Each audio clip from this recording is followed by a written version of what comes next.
difficult things with life coaching or coming or recognizing and seeing what really are the root core triggers or events or situations that seem to,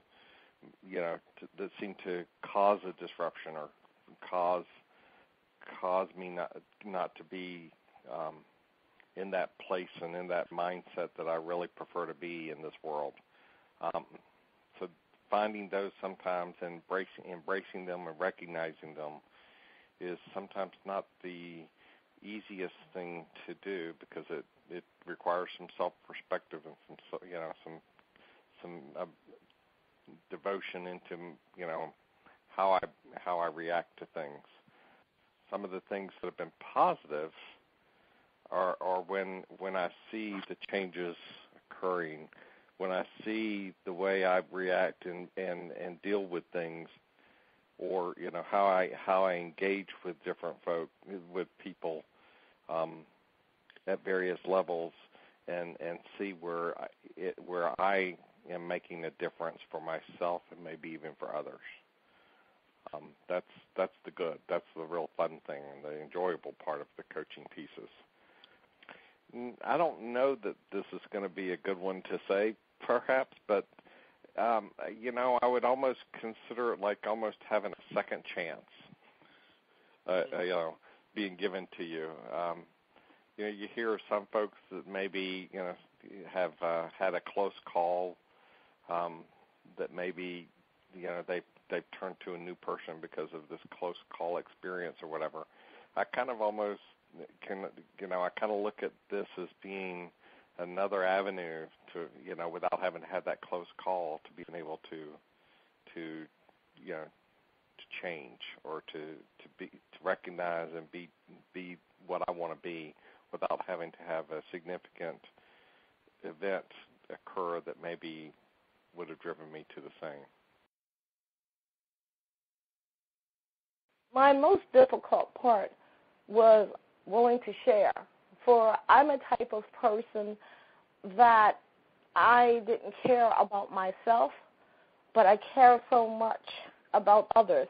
Now, please don't think that I've come over that 100%, because I'm still like that somewhat, but nowhere near as much.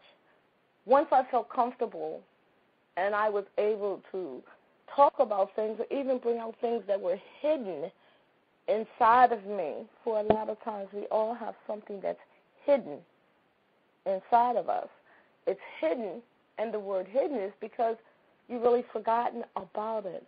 But during the different sessions, I was able to remember. But most importantly,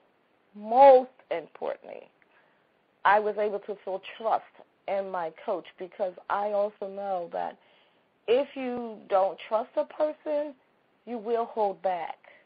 But I've learned through life coaching, I learned to be free.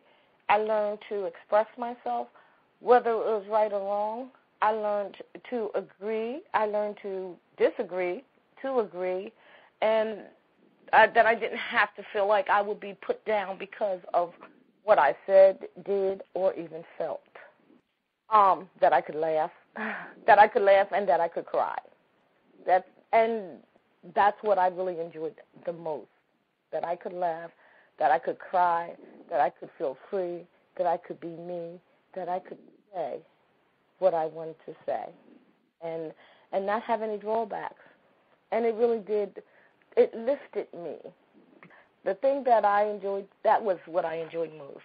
That I could laugh and I could cry, and I could feel free, and also that I didn't feel like, oh, I shouldn't have said that, or, oh, okay, now what are they going to think of me? Or what is he, not they, because mine was individualized, so not to think of, like, what was my life coach going to think of me. The most difficult part has been digging into places that I'd rather not dig into, answering questions that I'd rather not answer because I wanted to, if at all possible, try to forget things or put them somewhere in my memory. but things that I need to deal with, so they have to come out. It stirs up a lot of emotions, and that's not always easy to deal with.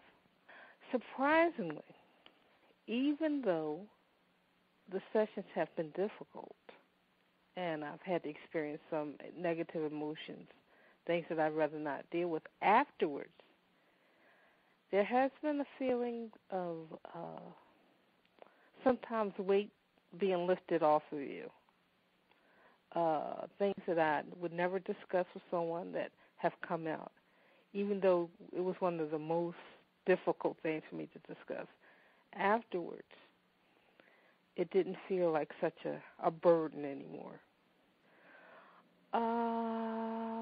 Talking to my very best friend, who doesn't pull any punches with me, tells me how they see it because they know me so well, and not letting me hide from things when they know the truth, whether I want to admit it or not. So